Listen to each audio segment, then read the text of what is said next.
Make sure you subscribe to our channel by clicking on the red subscribe button.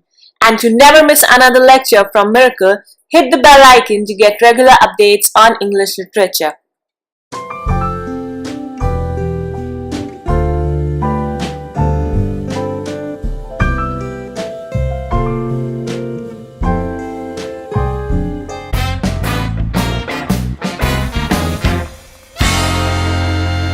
Hello and welcome to Miracle English Language and Literature Institute. I'm Professor Ava Sharma. As you all know that we are doing the critical appreciations of English poems, and these days we are doing The Wasteland, the greatest epical poem by TS Eliot. I've done the mythological background and then the first part in 4 sections, and today I'm going to begin with the second section of The Wasteland, that is a game of chess. Do watch all the 5 previous videos before watching this one. The title, A Game of Chess, has been borrowed from Thomas Middleton's play by the same name of the 16th century. And in that play, there is a direct comment on Spain. The characters are playing a game of chess, and the white ones are English and the black ones are Spaniard. So, in the beginning of the second part, T.S. Eliot begins with the tradition of the fatal romantic passion. The artificial style and diction satirizes the mode of expression of the people of this age. There are many allusions and echoes of the past text. Like right in the beginning, there is an elaborated dressing table explained, like that of Alexander Pope's Rape of the Lock. You can find the echoes of Belinda's toilet scene here. Also, Shakespeare's Antony and Cleopatra's allusion is there when Enobarbus describes Cleopatra's barge and her first meeting with Antony. The barge she sat in like a burnished throne, burned on the water. Directly taken from Shakespeare's Antony and Cleopatra, and here it is like this. The chair she sat in, barge is changed into chair. Like a burnished throne glowed on the marble where the glass held up by standards wrought with fruited wines. It begins with the description of the dressing table and the chair. You know, the chair, the dressing table, the glass, they are all according to the standard of the person. The chair she sat in was like a throne, burnished throne. It was all glowing. It gave you the impression as if she is not sitting in a chair. She is sitting on the throne, glowed on the marble with the glass held up by standards. Glowed up by the marble. Marble is very expensive and very beautiful, therefore used a delicacy for the rich people. So her dressing table was made in marble, and that was glowing, fruited up with wines. There was carving there of the wines, the fruit wines, with those fruits. And the glass on the table was according to the standard of the person. That means the most expensive one, like that of Belinda. You had very beautiful lines there while describing her cosmetics, that here the tortoise and the elephant unite, turned into combs, the speckled and the white. And from these fruited wines you could see some figures peeping out, and these are the Cupids, the god of love, the small figures with the wings with them, the cute figures, and with the bows and arrows, and those arrows are of love. So they are peeping, and you could see one hiding behind the leaf of the wine and the other being some other side. It has 7-branched candelabra. Candelabra is the candle stand. 7 branch. Imagine 1, 2, 3, 4, 5, 6, 7. And the candles were there. And the reflection of the burning candles were increasing the light, the brightness of the room. Therefore, everything was glowing. Reflection was also falling on the gems which were there scattered on her table. And those gems were reflecting back their lights, different colored lights.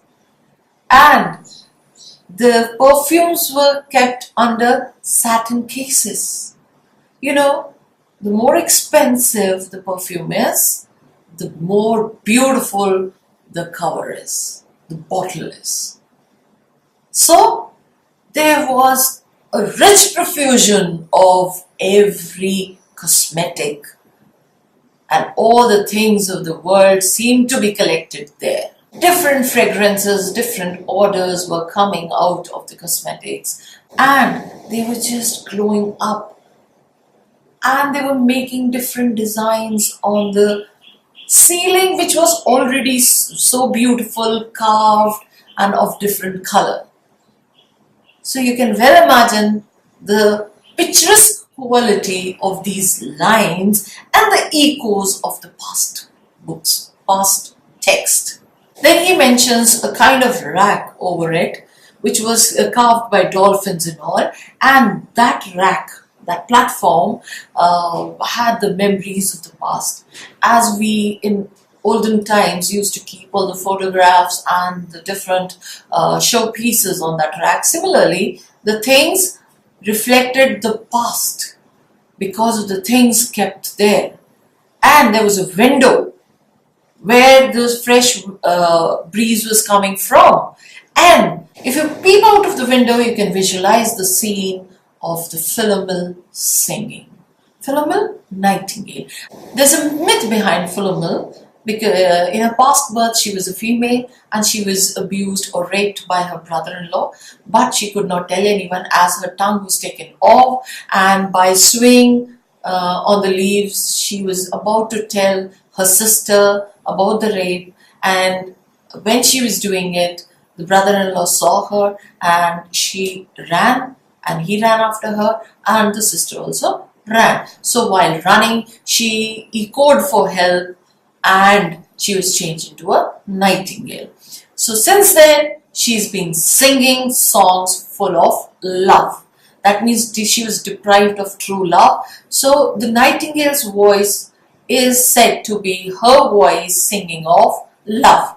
So you could always imagine the scenery out of the window. But then he says, this present generation has no ears for those beautiful sad songs.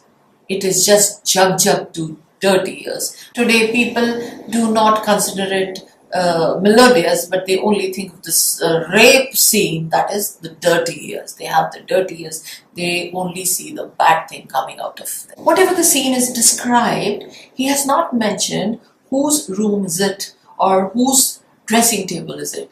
But then it seems to be of either a prostitute or a woman who's waiting for her lover, and there will be some noise, some shuffling noise, somebody climbing the dark stairs, and he would come in the room. They will then have a talk which is incomprehensible. She would want the lover to talk to her, but then he is not in a good mood to talk anything. She would want him to talk to her, but he had a bad day or he was not in a good mood, so he would not say anything, and he'll say that he has to finish up the work very fast, as soon as possible, and he would then take his own course of life going from here.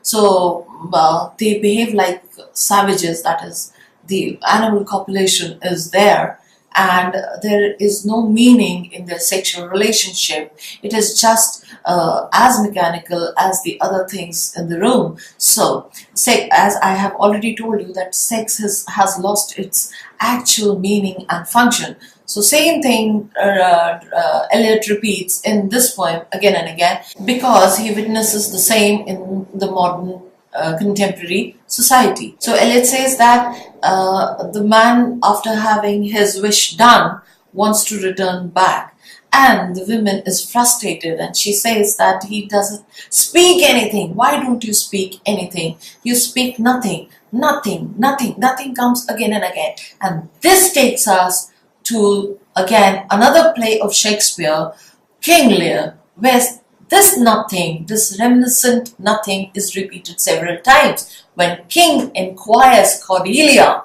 that how much she loves him after her two sisters had already spoken a lot about their love towards their father. And when Cordelia is asked how much she loves him, she says nothing. King doesn't understand. First nothing, and then he says, speak a little louder. And she says nothing again.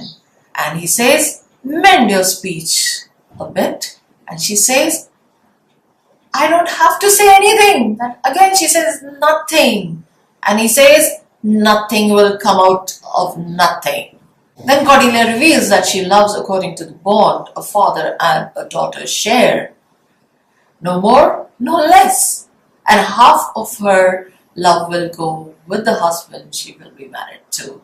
So this nothing, nothing, nothing, and then she gets nothing out of it. This is repeated here when the lover doesn't speak anything, and the woman complains that why doesn't he speak anything?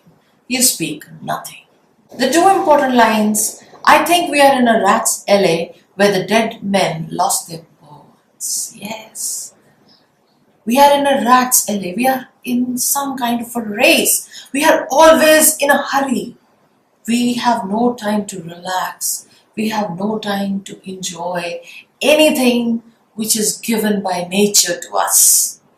Even the passions of love are ignored and are done in hurry. So he says we are in a rat's alley. We are in some kind of a rat race where the dead men also lose their bones. Even the dead men are not safe in this world. Leave aside the living ones. The dead men's bones are also not safe from the scavengers. And again the line is repeated, those are pearls and that were his eyes. The eyes in the dark.